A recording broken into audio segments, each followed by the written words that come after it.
All right. So it's been circling YouTube. This guy, I watched this interview of the Suno CEO. It's the most cringe video on YouTube right now. If you do music, it just like made me feel at ease. But what I came across today was this Timbaland showing how he uses the AI. So I just figured since I wanted to get back streaming live, I might as well just hop on. This is something simple to do. So I watched the first half. The first half was a listening session and it was dope. But I had something to do. I had to leave out and I paused it here. So I haven't seen the rest of it. So I'm about to, I wasn't even sharing my screen. So yeah, I mean, I'm sure everybody knows about this guy now. Like this guy right here, that interview that he did was so uneasy. It was so uncomfortable, man. But anyhow, let's check out what Timbo is talking about, how he's using this new Suno AI. Can you break this down for us, please? Okay, I think the best way to put it is the celebration of humanity and machine. And it's like coexisting in the same world. So it still takes, what I'm playing you is another way of producing and using the tools that are available for us to use. AI is not nothing to be afraid of. It's something to get used to and learn how to create. It's going to be the way of elevating your business and 10xing what you're trying to do and just moving faster, you know. And at the end of the day, it might not be as fast as some people, but to each his own. There is a tool that's available for you to elevate your production and just really get into your creative space. Because if you really think about it, how creative are you? That's if I true. gave you a gift and say, hey, you can make every beat with your thought, would you take that gift? Of course you'll take that gift. Now that gift is available to you. People get afraid of it. And it's not nothing to be afraid of. It's something to embrace and to really like dive into your creativity. Because it's like now, a lot of things, I feel like we were limited.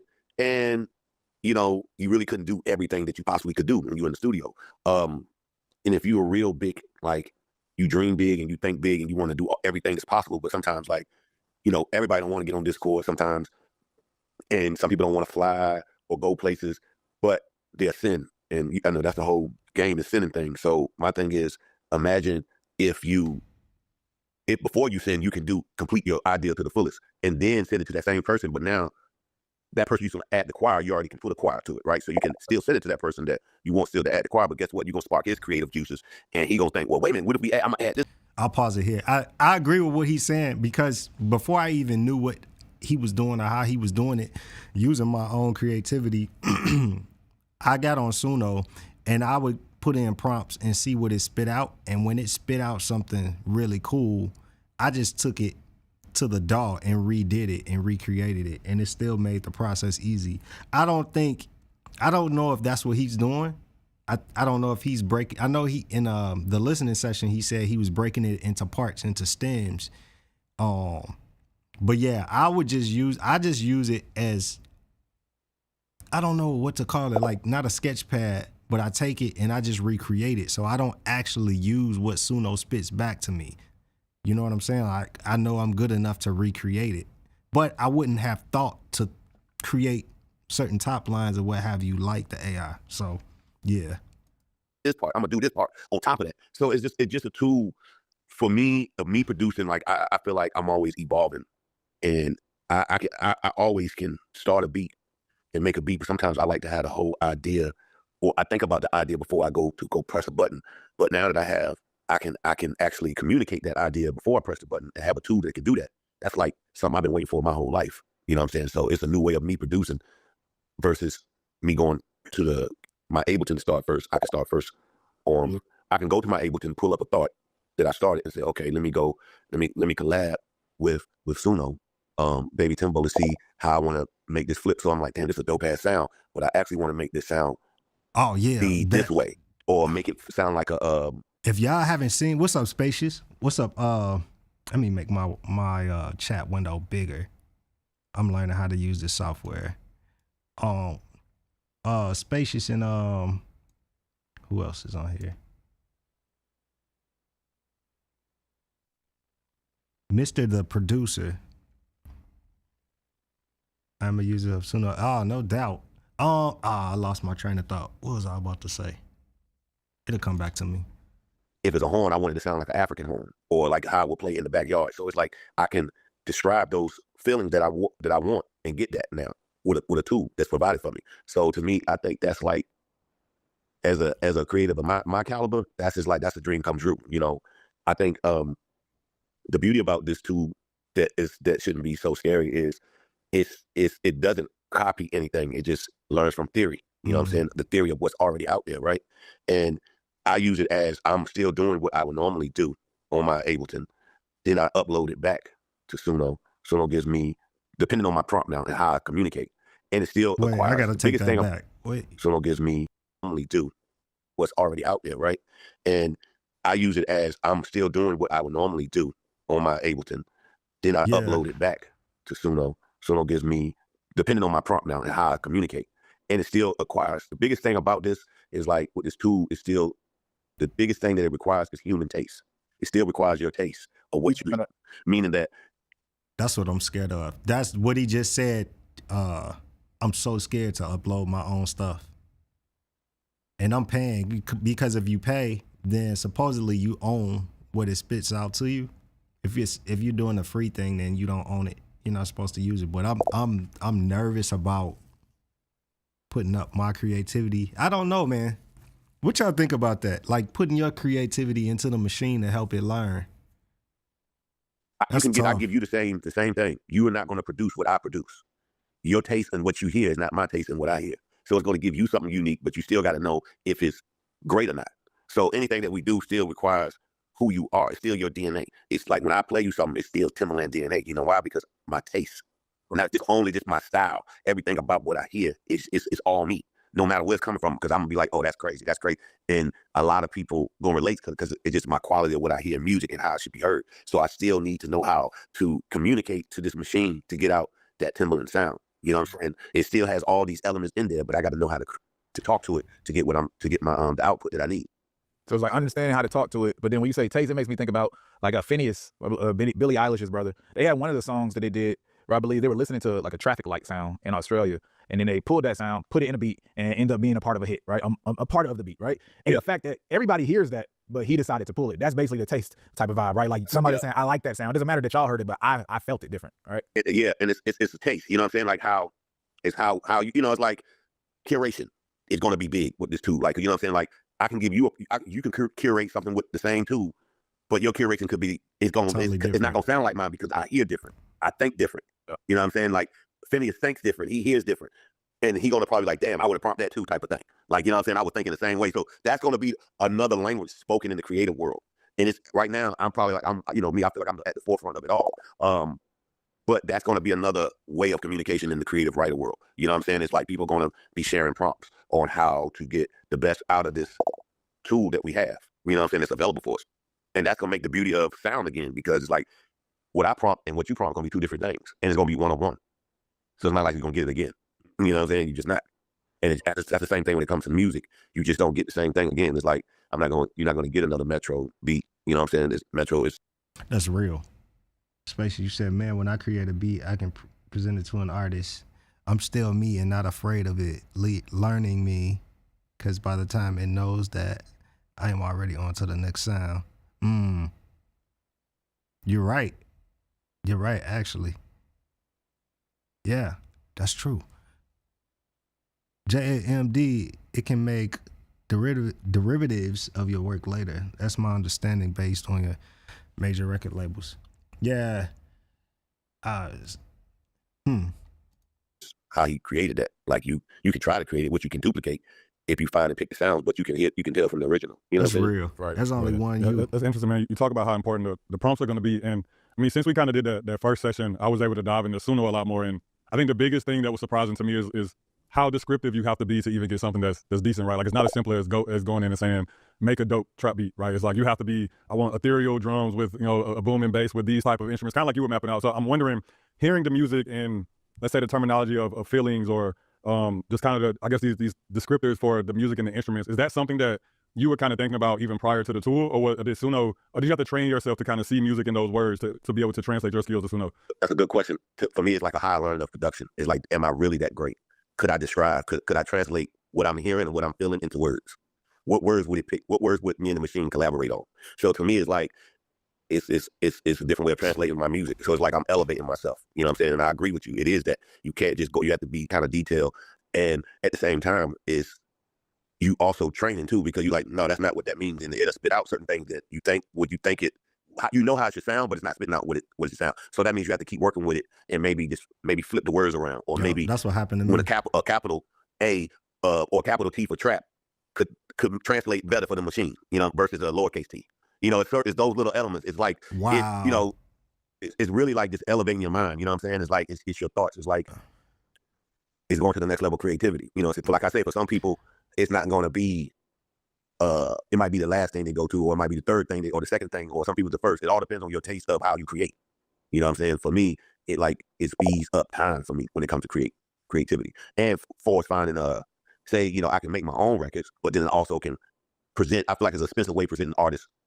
Instead of just beats, you can present them. Some crazy sounds in here. A whole, you could curate a whole playlist for them. Wow, you think it should sound? You said something like, one, the language that the artists are going to be speaking in now, like is a whole other language. And then when you talked about a capital T versus lowercase t, like, all that together makes me think more from a programming standpoint, where one little apostrophe, you know what I mean, additional letter, et cetera, can change an entire program. It can break it, you know, it can make it. That's crazy. Right? So is it really that like sensitive? It's not now, but at the beginning stages, that's how fast it's growing. At the beginning stages, it was kind of like, oh, this comma, and it does work. You can say 808, 808 3-4 times, right? So it knows like, okay, I got to add 808. You know what I'm saying? Like, it's almost like saying, don't forget that, like, you going to engineer, man, cut my 808 up, man, cut my 808. So now you start saying it, you typing it, cut my 808 up, cut my 808 up, right? So now it's not as, from where it started to where it's at now, it's getting a little bit more simpler. But I think I like the crazy. Because I didn't know that. You know, playing a game, chess, is like, oh, you didn't think of that. I think I like the nuances because it makes it like, you know, playing a game, chess, is like, oh, you didn't think of that. Oh, that's why the hi-hat ain't go. And it's like, man, how you get your hi-hats like that? You know, it's like anything. You know, you can see it 116, 132. But it's like, if I can give you a symbol that can get 116, 132, which, you know, is which one you prefer. You know what I'm saying? It's like, yo, give me the symbol to make that shit do this triplet. You know what I'm saying? Or this, whatever. I think it's what you prefer. I think, you know, it's a tool that allows you to go beyond what you're thinking. Gotcha. Can you give us a breakdown of like, or a walkthrough of your collaboration with Suno, step by step? Like, you start at the DAW, you do X, Y, and Z, and then at what point you go over there, then you go back? Because I remember you talking through it, but I want people to understand. Okay, the first thing I do is say I go onto my Ableton, I go through certain, like, I go through my patterns, right, or certain sounds or a pattern that I like, and then there's a couple, like, say some loop makers, or, you know, loop makers. And so I might find a loop, and there's only like a couple people that like their loops, right? So I might find a loop. So I started maybe on Ableton a little bit, right? Or I could just take the pattern, might give me a sample, boom, boom, boom, tap, and then I put the loop on top of, or whatever the beat. So I already have those beats already done from my Ableton, correct? So these are like beats that I have just stashed. So I go to like my folders and load up a beat, and I transfer it to my phone or to my computer. It's on my computer. Usually I do it from my phone because I like to move around. So I just download it to my Dropbox on my phone, and then this is random, but like right here, when he's giving this information, his energy is so timid. Like he's thinking, I don't want to say all this. Am I the only one that can see that or feel that, rather? That's hilarious. You can put the app. I mean, the app is on the browser and move around. And I stash. So I go to like my folders and load up a beat, and I transfer it to my phone or to my computer. It's on my computer. It's funny because I do the same thing. So I just download it to my Dropbox on my phone, and then you can put the app. I mean, the app is on the browser and on, you know, and it's an app. So I put it back and upload it back into Suno. I prompt it a certain way because I know how I want this sound to be and what I want it to be. So my prompt is very accurate. So it kind of knows to elevate what I just gave it. You know what I'm saying? On what I prompt. So I take that beat, put it in, it gives it back. I sit there and generate like, nah, I think the snare should go over to the left. So I might prompt it a certain way until it gives me back. Then I put it back over. Then I get what I like. I put it back over in Ableton and start playing with like the EQ and really busting it down and adding to it. But it's like I done got 4 of them at once instead of like one that I'm working on. You know what I'm saying? And it's like inspiring me. Like, oh shit, I hear it this way. Yeah. Now let me put it back over here and tweak this and do that. So it's like a companion. You know what I'm saying? It's like I can do it over here, or I can start with just most of the time I can start with just a loop. You know what I'm saying? And I can say, hey, drum should go here, this could go there. It's all about my prompt and the style that I want it. You know, so I can real simple words, certain language, and it gives me back a cool idea. Then I can take that idea and send it over to my Serato or my Ableton and start just chopping it up and doing what I do. You know what I'm saying? It's like it's a great collaborator. You know what I'm saying? I feel like somebody said it best. It was like, yo, start sampling yourself. You know what I'm saying? Start making your own loops.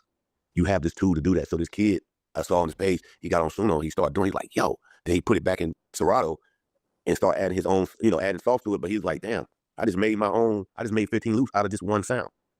You know what I'm saying? So it's like, it's an amazing tool once you get all the way engaged into it.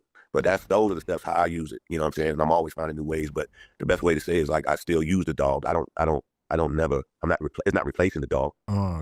I have two dogs now. You know what I'm saying? I'm so glad. Oh man, I'm so glad he said that. That's love. He's not replacing the dog. Go here or go there and add them all together.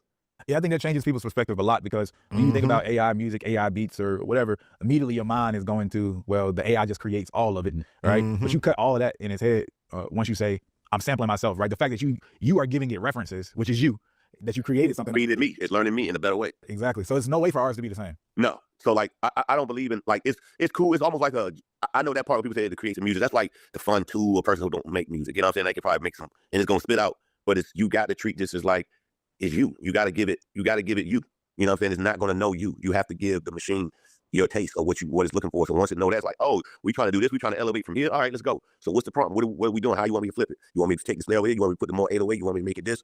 Or you want me to make that bitch sound like it's Latin? I said, yeah, we're going to put something like, we're going to make it reggaeton. Take the same. Oh, so take your drums that's already there, just swapping around. Exactly. There's a driver from a small town in Illinois. These ads. Got you. And then that's another big thing because in the listening session, you go through a bunch of different genres and you talk about your personas. Can you just break down, like from a technical standpoint, how people should think about personas or use that type of idea as a tool? Okay, so this is the thing. Like the personas, like those are just tonations, right? And I gotta say, Suno has some of the best personas, but it that just spits out and it gives you, but it all depends on like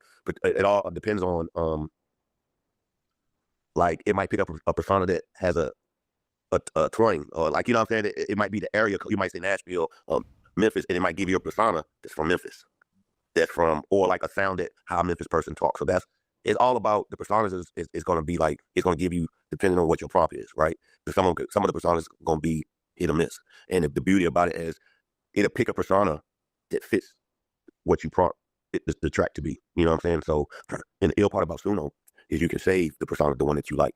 So for me, as I'm breaking the thing in and working with it, I have pick some great personas and save some great personas and started developing like different tracks around those personas. You know what I'm saying? It's almost like having. So is that he gets stuff before the public? So I wonder, is he talking about stuff that hasn't come out yet? Because I haven't seen that, or maybe I missed it. You saving personas? That's fire. A whole session in your house when you don't got nobody. Everybody could be gone out of the country. You like, well, God, I got to put my persona up and work. But you know what I'm saying? And do this and do that. And you can keep that persona, add to what you know what I'm saying? You can add it to your original vocals or how you want to do it. It's amazing. So when people listen to this music, right, in your playlist, they'll hear some voices, some people singing. Like those are the personas. Can you explain like where the melodies that they're saying or in the language or like the words that they're saying is coming from?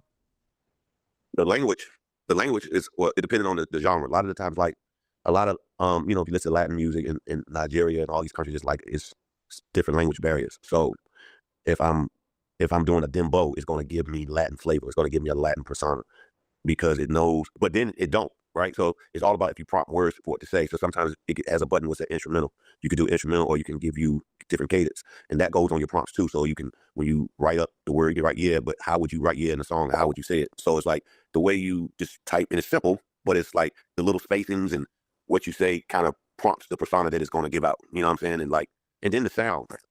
It's kind of amazing how it knows where to drop, put in, take out, blend in, and you got to know like what type of flow if you're looking for, because cadences are different. They're playful, they're like vulnerable cadence, they're more silent, they're like whisper cadence. You know what I'm saying? Those terminologies can help out with the persona and what you get.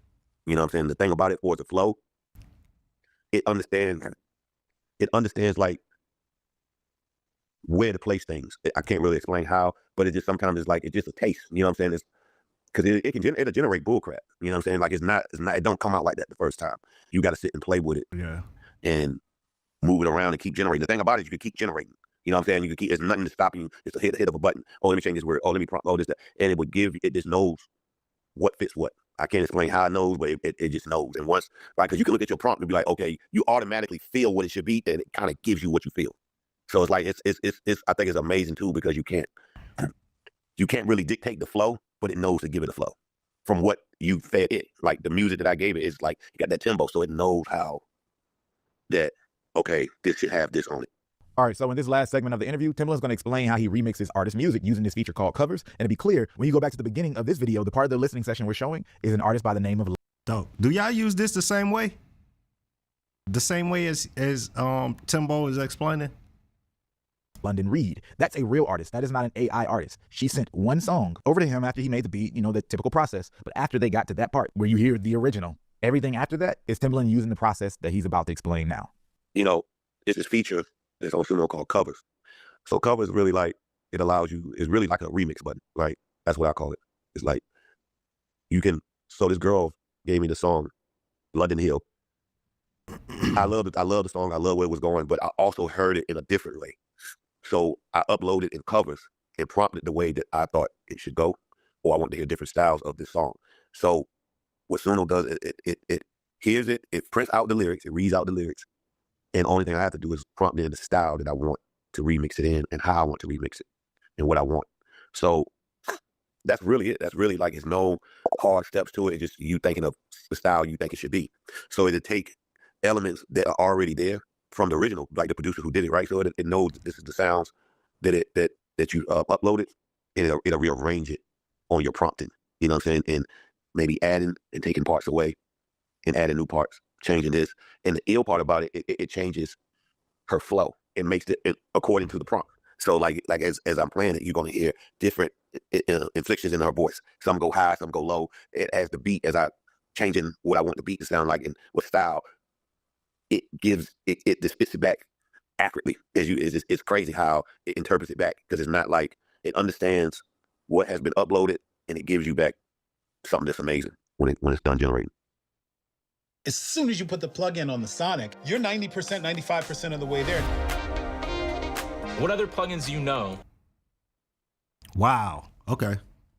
I thought my sound was trash. That was I great. thought my stuff was not perfect. I was like, this don't sound like no Drake. This don't sound like Teddy. But all along, I was creating my own sound. And Missy was telling me, no, you got a sound. I know Ye is a frequency guy. So when I went in there, I just know Man, that. appreciate y'all for tuning in and watching this with me. This is a really interesting topic.